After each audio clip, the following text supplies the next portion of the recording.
Bueno, queremos hablar de en qué pie está esta pandemia, esta tragedia que se está viviendo en todo el mundo, pero también en nuestro país hace ya 4 meses desde el primer caso, ¿no?, del coronavirus. Estamos en contacto con el vicepresidente del Colegio Médico, Patricio Mesa, a quien agradecemos la gentileza de acompañarnos tan temprano. ¿Cómo está? Muy buenos días.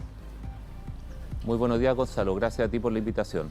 Bueno, se cumplen hoy día exactamente 4 meses desde el primer caso acá en Chile, doctor Mesa. Y ayer el doctor París dijo los datos a nivel nacional son buenos, le duela a quien le duela. Pero el país tiene todavía fiebre. ¿Usted coincide con él? ¿Los datos son buenos? Bueno, en primer lugar, sin duda, si los comparamos los datos de ayer con los de hace un mes atrás, son bastante más alentadores. Pero nosotros, más que entrar en polémicas artificiales, nosotros queremos insistir que sin duda estamos celebrando que estos datos, esta información nueva sea más alentadora, pero también sabemos que el comportamiento de la enfermedad en nuestro país no es homogénea. Hay lugares como Santiago, particularmente en algunas comunas, donde la situación se ve mucho más favorable, pero también tenemos comunas o regiones en las cuales están en pleno pic de la pandemia. Por lo tanto, lo interesante es que podamos seguir manteniendo las medidas que hoy han permitido justamente lograr esta mejoría en las cifras, de tal modo que lo antes posible podamos ir relajando algunas medidas, pero cuando ya exista pleno consenso, cuando haya disminuido el porcentaje de positividad de los test, cuando estemos haciendo muchos test y cuando estemos ya con una estrategia de trazabilidad y de aislamiento muy fortalecida, de tal modo que más adelante, si podemos pesquisar precozmente los casos, los podamos aislar y evitar brotes masivos o nuevos pic, como se ha visto en otros países del mundo. Doctor Mesa, ese ha sido el gran talón de Aquiles de la estrategia que se ha establecido en nuestro país, la trazabilidad. Se lo pregunto porque hay algunos expertos que así lo opinan. Por ejemplo, valoran que en estos 4 meses se hayan hecho cosas buenas, como hacer muy robusta la red de unidades críticas, de dotar de ventilación mecánica, de sumar todos esos equipos técnicos y humanos. Pero la trazabilidad ha sido el gran problema. Sí, no hay duda que todos reconocemos cuáles han sido las fortalezas justamente que ha tenido nuestro país para enfrentar la pandemia, por ejemplo, la implementación de camas de pacientes críticos, justamente el compromiso y la gran labor que ha desarrollado el personal de salud son elementos que se tienen que destacar. Pero por otro lado también hay mucho espacio para avanzar justamente en este tema.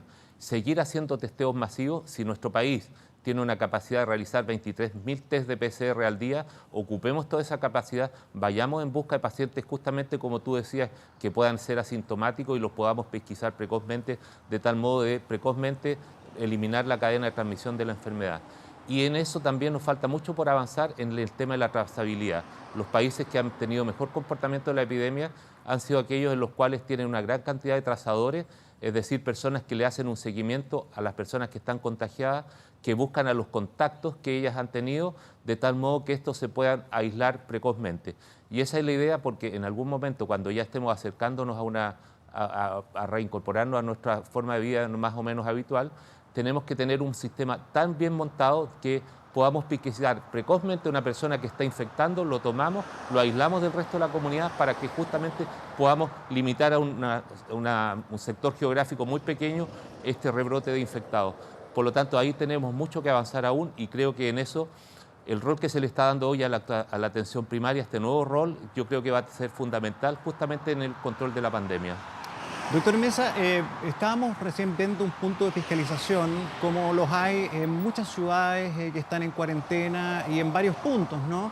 Y vemos ahí que hay personal disponible, que hay carabineros, que hay militares.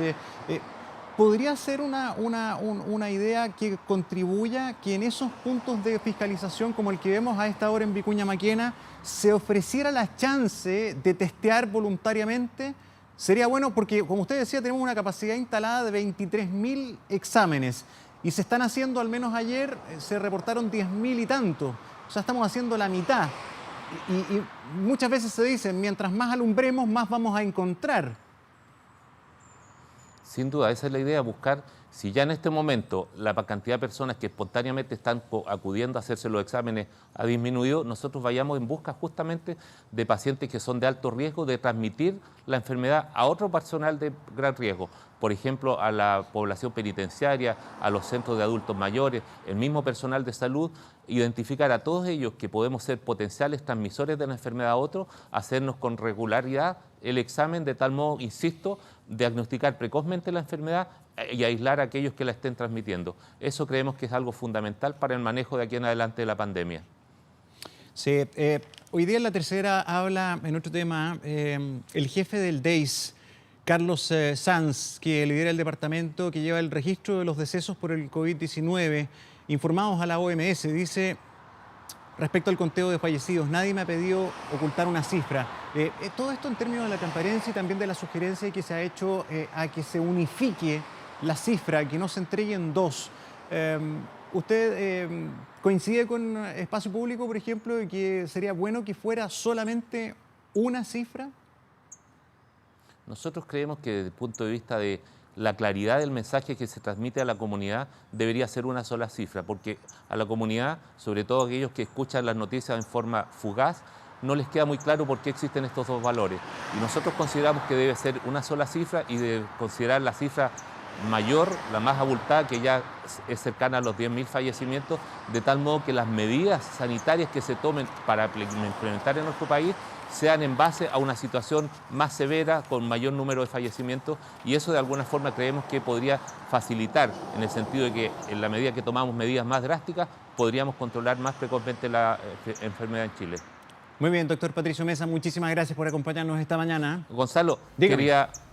Antes de despedirme, quería darle un afectuoso saludo al ministro de Salud, al doctor París, por el fallecimiento de su padre, Enrique París, destacado servidor público a través de Bomberos de Chile, y también un saludo y condolencia a la expresidenta de la República, la doctora Michelle Bachelet, por el fallecimiento de su madre, Ángela Geria, incansable defensora de los derechos humanos. Muchas gracias, Gonzalo. Nos sumamos y gracias por ese mensaje. Gracias por acompañarnos. Que tenga muy buen día.